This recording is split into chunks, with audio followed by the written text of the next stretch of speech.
Good evening good evening good evening. जल्दी आ जाओ। हाँ जी, सारे जल्दी आ जाओ भाई।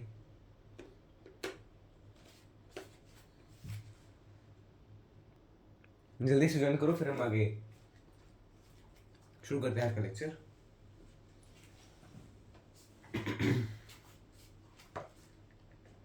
हाँ जी, तो क्या मैं आपको दिखाई दे रहा हूँ, क्या मैं आपको सुनाई दे रहा हूँ? और यदि हाँ, तो जल्द से जल्द आप मुझे कमेंट में बता सकते हैं लिख के कि yes you are audible, yes you are visible. अब मैं आपको विजिबल भी होऊंगा। हाँ, बहुत सही। I am visible to you, I am audible to you. So मैं सुमित शर्मा आपका स्वागत करता हूँ आपके अपने चैनल या बैच जीत बैच में, जहाँ पर हम जेई नीट की फिजिक्स, केमिस्ट्री और नीट की बायोलॉजी को कवर करेंगे। आज का हमारा चैप्टर चल रहा है कौन सा?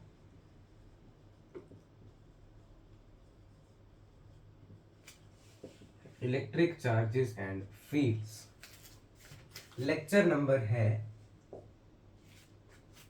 10।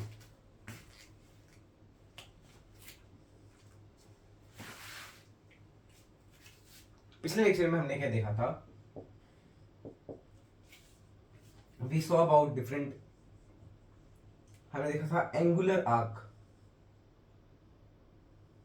या एंगुलर रिंग है, मान लो ये, इसका सेंटर का एंगल मान लो 2 थीटा है, एंगल बाइसेक्टर का एंगल होगा थीटा। इसके कारण अगर हमें इलेक्ट्रिक फील्ड लिखनी है तो वो इसी एंगुलर बाइसेक्टर में, इसी along the angular bisector E will be, अच्छा इसका चार्ज मान लो Q will B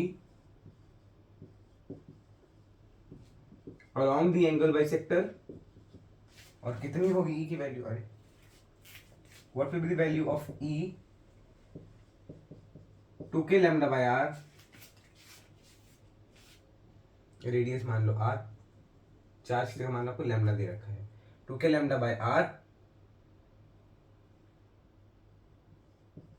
sign theta, मतलब जितना पूरा रिंग है उसका आधा एंगल का आपको साइन देना है। ये आपके पास था वैल्यू में है। फिर हमने इससे अलग चीजें डराइव करी थी कि अगर मैंने मान लो एक कंप्लीट रिंग ले ली, उसके कारण एट द सेंटर की बात हो रही है, ये सेंटर है, रेडियस है स्मॉल आर। अब यहाँ पे एंगल कितना हो जाएगा? 360 डिग्री, एम आई राइट? अब अगर एंगल 360 डिग्री है, इसका हाफ 180 डिग्री, तो इस बार क्या आ जाएगा? ये 2k lambda by R sine 180, right?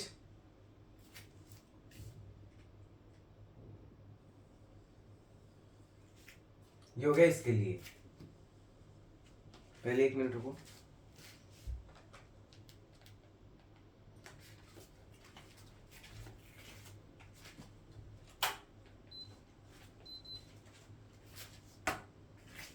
To K lambda by R sine 180। अगर इसी में मैंने क्या किया, ऐसी रिंग ले ली, मतलब जिसका एंगल क्या है 180 डिग्री, तो इसमें 2k lambda by R sine 90, 180 का हाफ, क्वार्टर ले ली मैंने। बोले क्वार्टर तो ले ली पर गिलास में नहीं ली। बुरी सोच वाले, तेरा मुंह काला। यहाँ देख, क्वार्टर रिंग है, यहाँ पे मैंने पूछा, ठीक है, एंगल होगा कितना? 90 degree, 2k lambda by R sine 45। ये हमने पढ़ा था पिछले लेक्चर में। अब हम आगे की कहानी देखेंगे, पहले आप इसको नोट करना चाहो कर सकते हो, वैसे तो आपने किया ही होगा पिछले लेक्चर में, है ना? इसके अलावा और हमने देखा अबाउट इक्विलिब्रियम।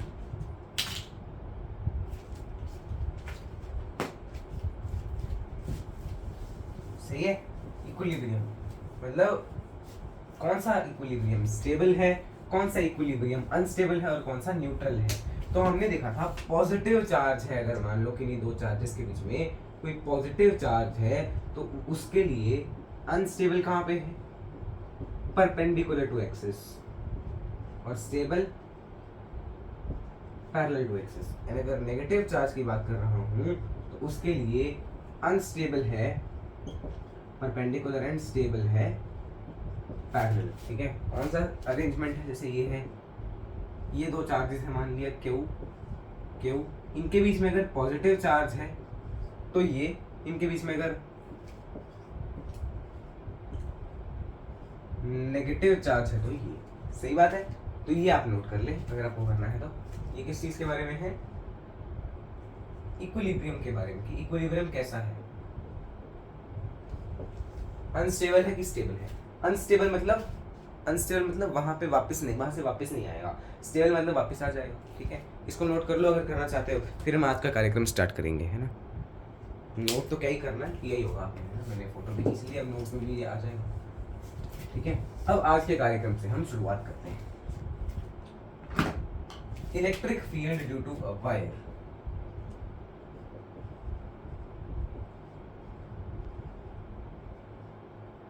वायर कैसी?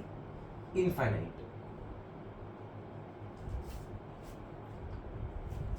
ठीक है, तो इससे ने एक वायर ले ली है, या चलो इसकी जगह हम क्या करते हैं, उसको लेटा के ले लेते हैं। ठीक है, ऐसा ये एक वायर है। मैंने पूछा कि यहाँ पे आपको बतानी है इलेक्ट्रिक फील्ड इस वायर के कारण। लेट्स से इसके ऊपर चार्ज है प्लस, लैम्डा इसकी linear charge density, and this distance is perpendicular distance is small R. ठीक है, तो मैंने क्या किया, इसके एक एंड को यहाँ से जोड़ा और दूसरे एंड को यहाँ से ऐसे। ठीक है, ये वाला एंगल मैंने मान लिया θ1, ये मान लिया θ2। तो जो इसके कारण इलेक्ट्रिक फील्ड होगी, अब देखो वो तो कैसी होगी, अवे होगी ना, अवे होगी। तो that electric field will be k lambda by r। अच्छा देखो, पहले यहाँ ध्यान से देखना, अगर मैं बात करूं इलेक्ट्रिक फील्ड कैसे होगी, एक इलेक्ट्रिक फील्ड अब यहाँ पे ऐसा तो नहीं है एक ऐसे ऐसे और ऐसे, मतलब मान लो कि आपकी नेट इफेक्ट, नेट जो भी इलेक्ट्रिक फील्ड आएगी उसका कोई ना कोई पैरेलल कंपोनेंट होगा और कोई ना कोई परपेंडिकुलर कंपोनेंट होगा, है ना। मैंने क्या मान लिया इसके कारण, अब देखो क्योंकि ये सेंटर तो नहीं है, सेंटर थोड़ा इस साइड को होगा, है ना, तो इस साइड ज़्यादा चार्ज है, तो मैंने मान लिया कि नेट कुछ ऐसे आ रही है ना, नेट मैंने मान लिया कुछ ऐसे आ रही है। ठीक है, तो अब अगर नेट इलेक्ट्रिक फील्ड ऐसे आ रही है तो उसके कुछ ना कुछ पैरेलल कंपोनेंट होगा, कुछ परपेंडिकुलर कंपोनेंट होगा। तो ये है ई पैरेलल, यानी वायर के पैरेलल जो है, और ये है ई का परपेंडिकुलर कंपोनेंट, और ये थी मान लिया मैंने इलेक्ट्रिक फील्ड। ठीक है, तो ई पैरेलल की और ई परपेंडिकुलर की वैल्यू कितनी है वो आपको डायरेक्ट याद रखनी है। परपेंडिकुलर की वैल्यू क्या है, k lambda by r sine θ1 plus sine θ2। And अगर मैं बात करूं ई पैरेलल की तो k lambda by r cos θ1 minus cos θ2। अब यहाँ पे मॉड भी है, मतलब आप पहले कोई भी एंगल ले सकते हो। ठीक है, θ1 θ2 किसी को भी ले सकते हो। ठीक है, जैसे मैंने क्या कहा, इसका एग्जांपल देखिए, मैंने कहा इनफाइनाइट वायर है, उसके कारण आपको बतानी है। ये मैंने क्या कहा दिया, इनफाइनाइट वायर। ये सिंपल एक वायर का केस है, इसमें आप इनफाइनाइट मत लिखो, बिकॉज इसमें तो लेंथ है कुछ। ठीक है, यहाँ पे मैंने पूछ लिया आपसे, अब आपको पता नहीं है ना कितनी होगी, क्योंकि अब आप तो एंड्स भी नहीं जोड़ सकते। अब इनफाइनाइट वायर के जब आप एंड्स जोड़ने जाओगे तो आपको एंगल कितना मिलेगा, 90 डिग्री का। मतलब जो θ1 θ2 क्या हो जाएंगे, 90 डिग्री हो जाएंगे, क्योंकि अगर आप इसको जोड़ने जाओगे ना तो कुछ इतनी दूर मिलेंगे कि ये लाइन सीधी हो जाएगी। तो ये डिस्टेंस मान लिया r, this angle will be 90 degree and this angle will also be 90 degree. ठीक है, so θ1 is equal to θ2 that is equal to 90 degree. So E का पैरेलल कंपोनेंट क्या हो जाएगा electric field, k lambda by r cos 90 1, sorry 0 minus 0 तो 0 हो गया। E का perpendicular component k lambda by r sin 90 plus sin 90 यानी 2k lambda by r। सही बात है, तो बस इसमें सिर्फ ऐसे को होगी एक electric field, simple as that, जो कि होगी 2k लैम्डा बाय r। इसको आप नोट करना चाहो करो, फिर मैं आपको, ये तो इनफाइनाइट वायर हो गया ना, इसके और एप्लीकेशंस भी दिखाऊंगा। एक लिख रहा है हमें प्रूफ दो, प्रूफ की आपको कोई जरूरत नहीं है, है ना, क्योंकि ये बिना प्रूफ के ही आपको याद रखना है। परपेंडिकुलर में sin θ1 sin θ2 ऐड, अब देखो इसको आप कैसे याद कैसे रख सकते हो वो भी देख लो। आपने पढ़ा होगा पंडित बद्री प्रसाद हर हर बोले, तो परपेंडिकुलर किस में आ रहा है, साइन में आ रहा है ना, तो बस आप साइन कहाँ पे लगाएंगे, जहाँ पे आपका परपेंडिकुलर कंपोनेंट पूछा है, ठीक है। इसको आप नोट करो जल्दी से। हाँ जी, अब आगे की कहानी देखते हैं। इसी में एक एप्लीकेशन और है आपके पास, इसके मेरे ख्याल फोटो खींची नहीं, खींच देता हूँ। हाँ, अब इसी की एक और एप्लीकेशन है आपके पास। ये तो होगी इनफाइनाइट वायर। अब सेमी इनफाइनाइट वायर मतलब आपके पास उसका एक एंड तो फिक्स है और दूसरा एंड आपको पता नहीं कहाँ पे जाके रुक रहा है। आपसे पूछा यहाँ पे आपको इलेक्ट्रिक फील्ड बतानी है, तो ये सेमी इनफाइनाइट का केस है, ठीक है। इसको बोलते हैं सेमी इनफाइनाइट। तो अगर हम इसको जोड़ें, दिस डिस्टेंस इज r, अब इसको अगर हम यहाँ से जोड़ना चाहेंगे तो बहुत दूर जाके मिलेगा, मतलब ये लाइन बिल्कुल स्ट्रेट हो जाएगी तब जाके मिलेगा, वो भी पता नहीं मिलेगा कि नहीं। तो ये एंगल हो गया 90 डिग्री, थीटा 1 = 90 डिग्री। अब इस एंड के साथ जोड़ेंगे तो कितना एंगल, देखो पहले से इस एंगल के साथ जुड़ा हुआ है, तो एंगल तो इसको कोई मूव ही नहीं करना पड़ा, यानी कि थीटा 2 कितना हो जाएगा, 0 डिग्री। ध्यान से देखना इस चीज को, जैसे लेट, हाँ ये बड़ा है कुछ, आपको ये दिख रहा है क्या ऐसा, is it visible to you? हाँ, तो ये है ना आपके पास। अब आपको वो वाला एंड मेरे ख्याल से दिख नहीं रहा होगा, ठीक है। ये है आपके पास इस तरह से, यहाँ पे पॉइंट है, ये डिस्टेंस r है। अभी तो पहले से इधर जुड़ा हुआ है ना, ये वाला पॉइंट पहले से इस साइड इस एंड से जुड़ा हुआ है, तो इसके लिए थीटा क्या हो जाएगा, 0। पर अगर मैं इसको वहां पे जोड़ना चाहूँ इतनी दूर, तो इसको जोड़ते जोड़ते तो एंगल कितना हो जाएगा, 90 डिग्री, ठीक है। अब इसी से आपकी पिटाई भी हो जाएगी अगर आप ज्यादा बकवास करेंगे कोई तो, ठीक है। ये है हमारे दादाजी का, ठीक है। तो इस बार हम जब ई परपेंडिकुलर लिखेंगे वो क्या होगा, E perpendicular E parallel. Perpendicular क्या आ जाएगा,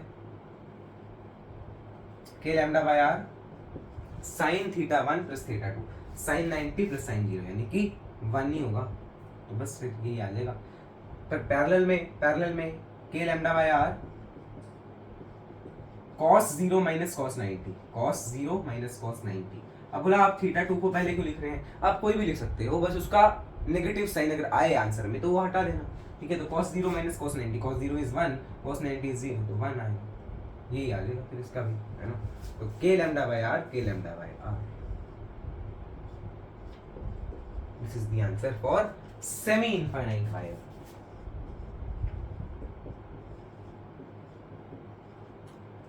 सही बात है। अब इसको नोट कर लो पहले, है ना, फिर हम आगे की कहानी देखेंगे, कुछ बढ़िया बढ़िया से क्वेश्चंस देखेंगे इसके बाद। Okay, noted. चलिए, if noted then let's now move ahead. एक क्वेश्चन देखिएगा ध्यान से। क्वेश्चन है,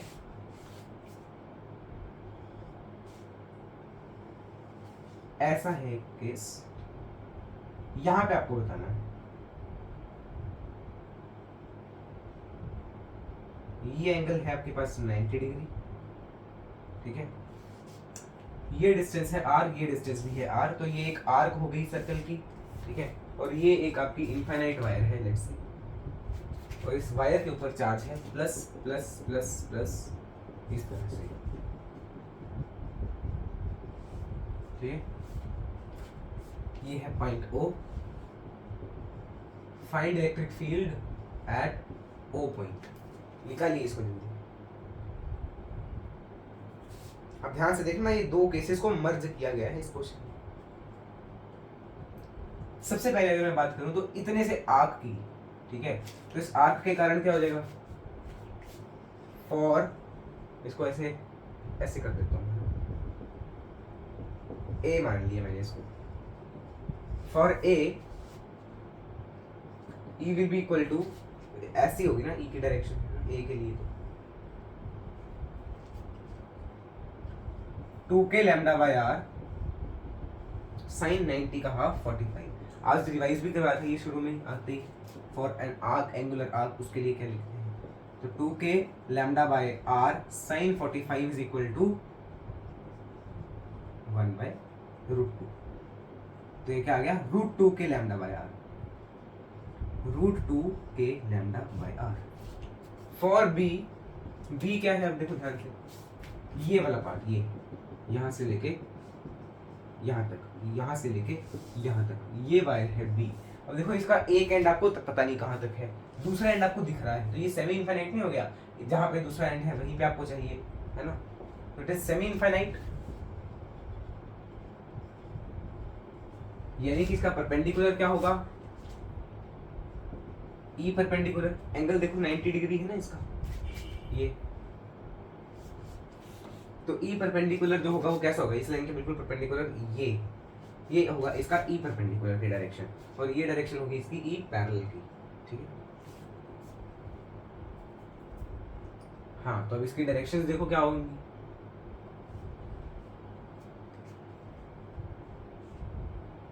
ई perpendicular will be equal to k lambda by r and e parallel is also equal to k lambda by r।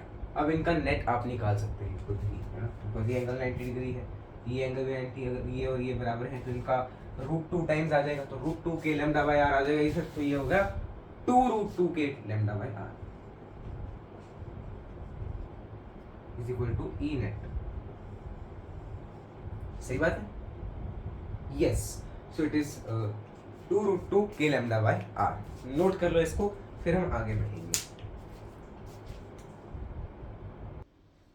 Noted. चलो एक और question देखें।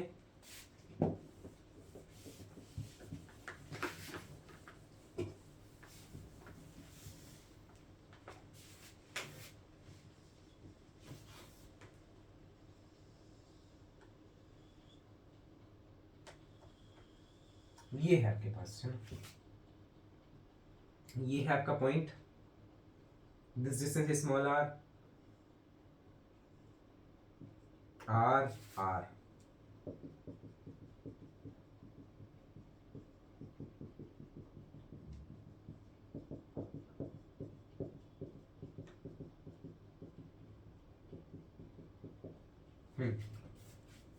निकालिए, लैम्डा है इसके पास लीनियर चार्ज डेंसिटी, इसके ऊपर फाइंड करिए पॉइंट O पे।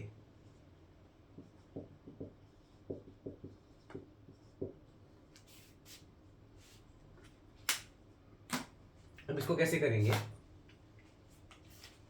ध्यान से देखा जाए तो ये एक अलग वायर है, ये एक अलग है, और ये एक सेमी सर्कल अलग है। तो पहले हम सेमी सर्कल का लिख लेते हैं। फॉर दिस सेमी सर्कल,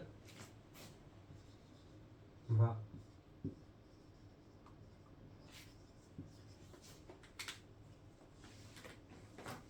इस सेमी सर्कल के लिए क्या हो जाएगा,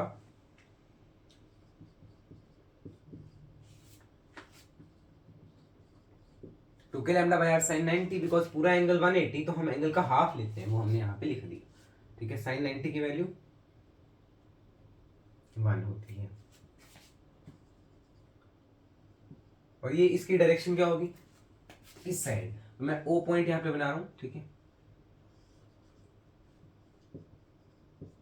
ये फॉर ये वाली वायर इनफाइनाइट, और इसका परपेंडिकुलर कैसा, ऐसा, इस साइड को होगा ना परपेंडिकुलर, इसका, इस वायर का परपेंडिकुलर एंड पैरेलल, परपेंडिकुलर, ये वायर थी ना, तो इसका परपेंडिकुलर ऐसा, पैरेलल ऐसा, परपेंडिकुलर ऐसा, पैरेलल ऐसा, ठीक है। तो इसमें नेट तो इस साइड आएगा, तो इसका परपेंडिकुलर इस साइड और पैरेलल इस साइड। तो ये मैंने इस वायर का बनाया है, वायर नंबर 1। और वायर 1 के लिए, क्योंकि सेमी इनफाइनाइट का केस है, तो यहाँ पे क्या आएगा, के लैम्डा बाय आर साइन 90, यानी कि के लैम्डा बाय आर ही आएगा सिर्फ, के लैम्डा बाय आर। सही बात है, हाँ जी। अब अगर मैं बात करूं इस वायर की, तो इसके लिए इस साइड एक पैरेलल वाला और इस साइड परपेंडिकुलर, इस साइड परपेंडिकुलर है इस वायर के लिए, इस यहां तक का वायर के लिए ये वाला परपेंडिकुलर है। देखो ये है ना, ऐसे है वायर, देखो ध्यान से, ऐसे है वायर, ठीक है, ये देखो ध्यान से, ऐसे वायर है, यहां तक है ना, यहां तक। अब क्योंकि इसके ऊपर पॉजिटिव चार्ज है तो इससे अवे आएगा, है ना, तो इसकी नेट जो भी है उसका पैरेलल भी अवे, सॉरी परपेंडिकुलर भी अवे, क्योंकि इस वायर के परपेंडिकुलर ऐसा होगा, और पैरेलल इस साइड में नहीं होगा, इस साइड में होगा, क्योंकि अवे होना चाहिए। इस साइड तो इसी की डायरेक्शन में हो गया ना,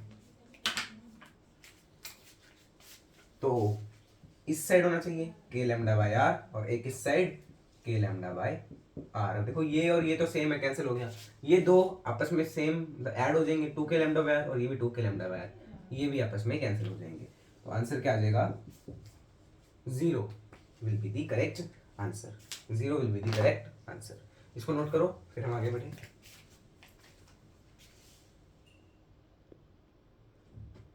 अच्छा, इसी में क्या आता है आपसे, ट्रायंगल का भी पूछ लेते हैं। कहाँ है, हाथ में ही तो है।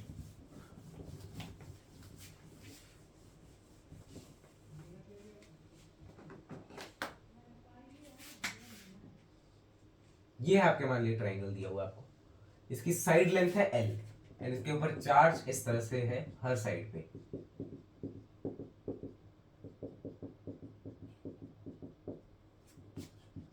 लेंथ है l, यहां पे है पॉइंट o।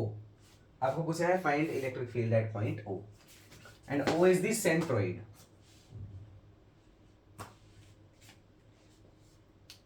अब इसको कैसे करेंगे, पहले हम इस वायर को देखते हैं। इस वायर के कारण जो O है वो सेंट्रोइड है। तो अब देखो सेंट्रोइड, ये वाला डिस्टेंस कितना होता है सेंट्रोइड से किसी कॉर्नर का, दैट इज l/√3 है ना। तो ये कितना हो जाएगा, l/√3 प्लस डैश। देखो इसको पूरा अगर आप देखें ना, तो ये और ये l/2 होगा, ये l होगा। इनमें आप तीनों में क्या लगा सकते हो, p square plus b square is equal to h square, Pythagoras theorem. इस पूरी साइड में, इस पूरी साइड में, इस हाफ साइड में और इस पूरी साइड में, है ना। लगाओगे तो आपको ये क्या मिल जाएगा, l/2√3 है ना। तो ये डिस्टेंस है l/2√3। सही बात है, हाँ जी। अब ये एंगल और ये एंगल कितना है, आपको एंगल भी पता होना चाहिए। वैसे ये मैंने इसको ऐसे डिवाइड कर दिया, तो ये एक पूरा 360 है, कितने हिस्से हो गए, 1 2 3, तीन हिस्से 120, मतलब ये जो है ये पूरा एंगल 120 है, यानी कि ये एंगल होगा 60, ये एंगल होगा 60, θ1 is equal to 60, θ2 is equal to 60। तो इसमें अगर हम बात करें E परपेंडिकुलर, तो परपेंडिकुलर कैसा होगा इस बार, E perpendicular will be equal to k lambda by r sin 60 plus sin 60, that means 0 1 by 2 1 by root 2 root 3 by 2 and 1, तो 2 times root 3 by 2 यानी कि root 3। E parallel will be k lambda by r cos 60 minus cos 60, because दोनों angles same है, तो सिर्फ perpendicular ही होगा इसमें, और वो परपेंडिकुलर इस लाइन के परपेंडिकुलर ऊपर की तरफ होगा, है ना। तो ये मैंने बना लिया मान लो O पॉइंट, तो इसके ऊपर ये आ गया क्या, k lambda by r, नहीं √3 k lambda by r, इस डायरेक्शन में। अब सिमिलरली इसके लिए इस डायरेक्शन में हो जाएगा और इसके लिए इस डायरेक्शन में, बिकॉज सबके लिए अगर मैं बात करूं तो सबके लिए चार्ज डेंसिटी सेम है ना, चार्ज सेम है, ये एंगल्स भी सेम होंगे, ये डिस्टेंस भी सेम होगा, है ना। सेंट्रोइड से डिस्टेंस तो सेम ही रहेगा ना सबका, राइट। तो सबके लिए सेम होगा, बस इसके लिए परपेंडिकुलर इस साइड हो जाएगा, जो कि मैंने ऐसे बनाया, ये परपेंडिकुलर ऐसे। अब ये एंगल भी 120 120 120 होंगे ना, 120 120 120, एंड यू नो दैट जब एंगल 120 होता है, दो इक्वल वेक्टर्स हैं, ये भी √3 के लैम्डा बाय आर ही आएगा, ये भी √3 के लैम्डा बाय आर ही आएगा। जब दो इक्वल वेक्टर्स हैं, बीच का एंगल 120 है, तो उनका resultant will be equal to same vector, बस डायरेक्शन ये, इन दोनों को हमने हटा दिया। अब देखो ये और ये बराबर हैं, ऑपोजिट डायरेक्शन में हैं, तो E at O will be equal to 0। और ये हमने पहले भी देखा है, जो हमने पढ़ा था क्या, सिमेट्री केस, सिमेट्रिकल चीजें देखी ना, जब हमने स्क्वायर के बारे में बताया था, स्क्वायर के सेंटर में 0 है, अगर सारे चार्ज उसके कॉर्नर पे 0। फोर्स के बारे में बात कर रहा हूँ, अगर फोर्स किसी चीज के ऊपर 0 है तो उसकी इलेक्ट्रिक फील्ड भी 0। इलेक्ट्रिक फील्ड क्या होती है, फोर्स पर यूनिट चार्ज, ठीक है। तो ये आपके पास आ जाएगा, electric field at O is 0, ठीक है। इसको नोट कर लो, नोटेड, साथ साथ में नोट कर लिया करो, अगर कोई नहीं कर पा रहा ना तो वो बाद में कर लेगा। एक क्वेश्चन और देखो, एक सर्कल है जिसके हाफ पे पॉजिटिव चार्ज, हाफ पे नेगेटिव चार्ज है, इस तरह का एक सर्कल है। अच्छे से नहीं बन पाया है ना, बोर्ड होता तो बढ़िया से बना सकते, दूसरा बोर्ड ऐसा ये है centre O,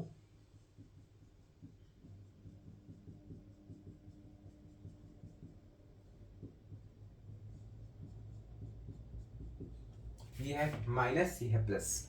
find E vector eight O point. कैसे निकालेंगे? देखो, इसको आप दो सिस्टम मान लो ऐसा, फिर उसको सुपर इम्पोज कर देना, बिकॉज प्रिंसिपल ऑफ सुपरपोजिशन तो हमने पहले भी देखा, लगता है। ठीक है, तो पहले मैं ऊपर वाले के लिए निकाल लेता हूँ। रेडियस मैंने मान लिया r, ऊपर वाले के लिए कितना हो जाएगा पॉजिटिव के लिए? अब पॉजिटिव के लिए अवे होगा, है ना, और एंगल बाइसेक्टर पे होगा, ये due to positive, E due to positive हो गया। कितना होता है? 2k लैम्डा बाय r, ये पूरा 180 है तो इसका हाफ, साइन 90। हाफ क्यों लिया? क्योंकि हम कौन सा फॉर्मूला लगा रहे हैं जो सबसे पहले आज आपको पढ़ाया गया, साइन 90 होता है 1, तो it will be 2k lambda by r। Negative charge है, नेगेटिव चार्ज आएगा एंगल बाइसेक्टर पे ही, यही है एंगल बाइसेक्टर ना, परंतु इस बार नेगेटिव चार्ज है तो नेगेटिव चार्ज की तरफ जाती है इलेक्ट्रिक फील्ड की डायरेक्शन, तो इस बार ये यही इसकी डायरेक्शन होगी। तो E due to negative that will be equal to 2k lambda by r। इस बार भी एंगल तो सेम है, साइन 90, बिकॉज पूरा 180 तो उसका हाफ लेते हैं हम, है ना, तो that will B 2k lambda by r। If you add these that will B 4k lambda by r, which will be the correct answer. Note it down very very fast. Note कर लो, ठीक है।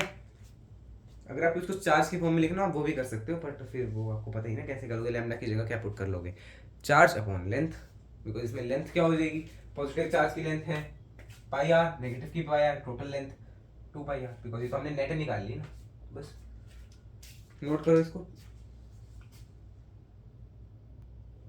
Have you noted it down? अब हमें देखने graph of electric field and distance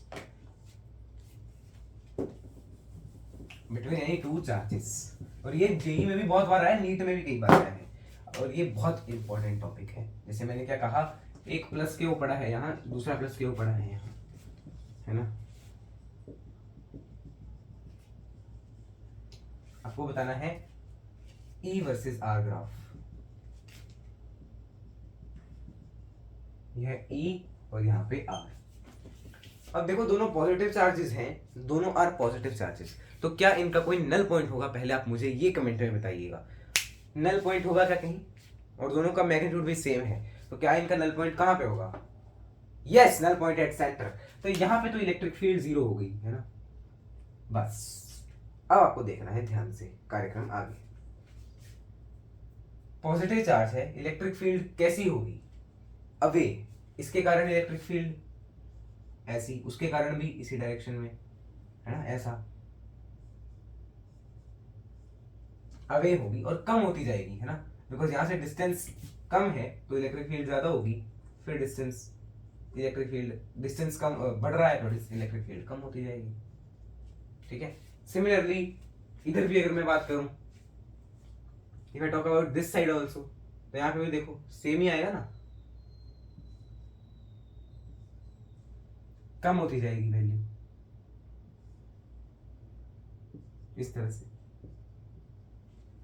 centre की अगर मैं बात करूं, इसके कारण इलेक्ट्रिक फील्ड होगी ये, पहले बड़ी फिर थोड़ी कम, फिर देखो ध्यान से थोड़ा और अच्छे से बनाता हूं, बड़ी थोड़ी कम और कम और कम और कम। इसके कारण यहां पे थोड़ी सी बड़ी, है ना, इसके कारण जो बनाऊंगा मैं ब्लू से बना देता हूँ, बड़ी और कम और कम, थोड़ा बेटर वे में बनाते हैं। अरे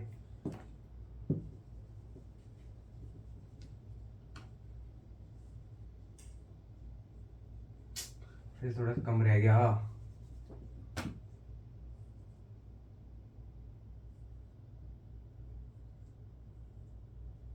है ना, इस तरह से आपके पास यहाँ पे तो सारी ऐड हो रही है तो इस साइड तो बढ़ती जाएगी, है ना, और यहाँ पे भी सारी ऐड हो रही है, सबसे ज्यादा मैक्सिमम होगी यहाँ पे कहीं और यहाँ पे कहीं, इस चार्ज के कारण सही बात है कि नहीं? तो पहले जिसको ये चीज क्लियर है कि मैक्सिमम कहां पे होगी, वो इसको जल्द से जल्द लिख दें, है ना? यहां पे मैक्सिमम होगी और एक मैक्सिमम यहाँ पे कहीं होगी, यहाँ पे 0 होगी, है ना? इसके कारण ये वाली मैक्सिमम होगी ना, इनके कारण मैक्सिमम, इनके कारण मैक्सिमम, क्योंकि बहुत कम डिस्टेंस है तो यहाँ पे होगी तो मैक्सिमम भी, चाहे इसको इसको ये आपस में कट कर रहे हो।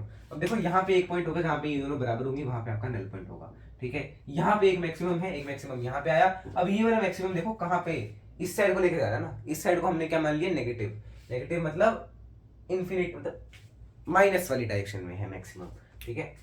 और जो इस साइड लेके जाएगा वो माइनस वाली डायरेक्शन में मैक्सिमम, मतलब यहाँ पे ऐसा कुछ इधर से आएगा, है ना? इधर से ऐसे देखो, यहाँ पे 0 हो गया, नहीं थोड़ा और बढ़िया बनाते हैं, एक मिनट, ऐसे आया मान लो, है ना? और ऊपर से यहाँ पे मैक्सिमम है, ऐसे। ये रीजन किस किस को क्लियर है? सेंटर वाला, सेंटर वाला रीजन किस किस को क्लियर है? वो जल्दी से हाथ बना दो, होता ना एक इमोजी ऐसे हाथ उठाने वाला बच्चा, वो बना दो, ठीक है? ये सेंटर वाला रीजन आपके पास आ गया। अब यहाँ पे ये मैक्सिमम है और पॉजिटिव डायरेक्शन में है ना मैक्सिमम, और फिर 0 0 0 हो जाएगी एंड में जाके कहीं ना कहीं, ऐसे।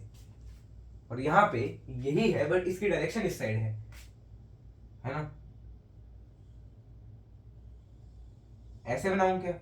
नहीं, ऐसे बनेगी, है ना? बिकॉज कम होती जा रही है, कम होती जा रही है। Is it clear to you everybody? क्या ये आपको क्लियर है सबको?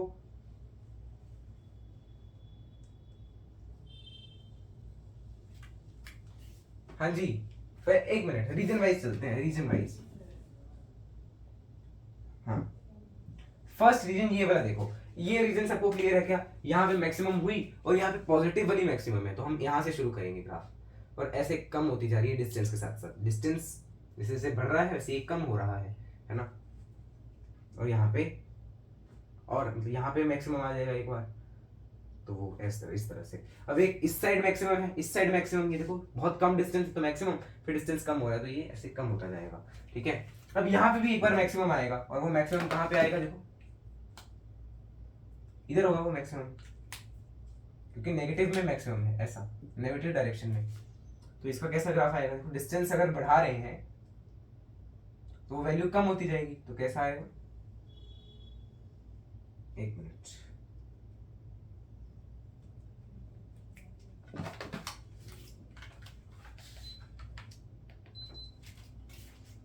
नेगेटिव में मैक्सिमम, मैक्सिमम मतलब ऐसा, यहाँ मैक्सिमम इलेक्ट्रिक फील्ड ऐसे ज्यादा हो रही है, ऐसे ज्यादा हो रही है, ऐसे मतलब नेगेटिव में ज्यादा हो रही है, तो ये इस तरह से कुछ आएगा, सही है? हाँ, it is the perfect graph. इसको आप ध्यान से एनालाइज करना, ध्यान से देखना, फिर हम पॉजिटिव और नेगेटिव का बनाएंगे। ये आपके लिए बहुत इंपॉर्टेंट है, E versus R graph, very important. NEET में भी कई बार आया, जेई में भी कई बार आया, डायरेक्ट क्वेश्चन आते हैं यहाँ से, ठीक है? इसको नोट कर लो, फिर आगे बढ़े। सबको ही समझ आया ना क्या कर रहा हूँ मैं, है ना? देखो इन दोनों के कारण इस रीजन में तो ये ऐड ही होगी ना इलेक्ट्रिक फील्ड, बिकॉज ये भी इसी साइड भेजेगा, ये भी अवे ही भेजेगा, यहाँ पे भी ये अवे भेजेगा, ये अवे भेजेगा। अब यहाँ पे ये अवे भेजेगा इस साइड को, ये अवे भेजेगा इस साइड को, तो यहाँ पे एक जगह आएगा जहाँ पे बराबर होके 0 हो जाएगी, वो हमने ऐसे बना दिया। यहाँ पे ये डिस्टेंस बहुत छोटा है, चार्ज का डिस्टेंस बहुत छोटा है, तो यहाँ पे ज्यादा आएगी, जहाँ पे डिस्टेंस बढ़ रहा है धीरे धीरे वहाँ पे कम होगी। अरे मान लो डिस्टेंस तो बढ़ रहा है पर इससे डिस्टेंस कम होता जा रहा है, इससे डिस्टेंस कम होने के कारण नेगेटिव में बढ़ने लग पड़ी, ठीक है? बस यही था इसका कंसेप्ट, इसको नोट कर लिया तो फिर आगे बढ़ते हैं। E versus R graph for one positive one negative charge. अब एक चार्ज पॉजिटिव है, एक चार्ज नेगेटिव है, एक मिनट।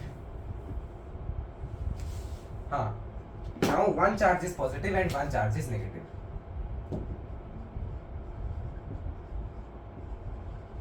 ये आप होमवर्क में करके लाएंगे, अगली क्लास में इसको डिस्कस करूंगा, बिकॉज ये आता है तो ये मैं डिस्कस करके ही जाऊंगा, है ना? अगले लेक्चर में होमवर्क, ठीक है? Shall we end the class? कितना टाइम हो गया? ओके 34 कर देते हैं क्लास को खत्म आज, है ना? कम ही, चलिए फिर क्लास को एंड करते हैं। सॉन्ग कह रहे हैं, सॉन्ग हम आज नहीं सुना पाएंगे, किसी और दिन सुना देंगे। ठीक है, तो चलिए क्लास को एंड करते हैं, होमवर्क आपके पास दे देते हैं। ये आपका होमवर्क है, पहले एक क्वेश्चन ये हो गया, और होमवर्क क्या है, डीपीपी नंबर 1 to 6 आपको कवर करनी है, और revise all previous lectures and class notes. Okay, तो पढ़ते रहिए और आगे बढ़ते रहिए। चलिए, हाँ जी, सॉन्ग भाई आगे क्लास में बढ़िए। ठीक है, तो आपका ये क्रिंजी सा मास्टर एक बार फिर मैं आप सभी का स्वागत करता हूँ कि आपने ये लेक्चर देखा। चलिए तो मिलते हैं लेक्चर में, तब तक के लिए जय श्री कृष्ण, राम राम, सीता राम, राधे श्याम, श्रीमन नारायण, राम राम।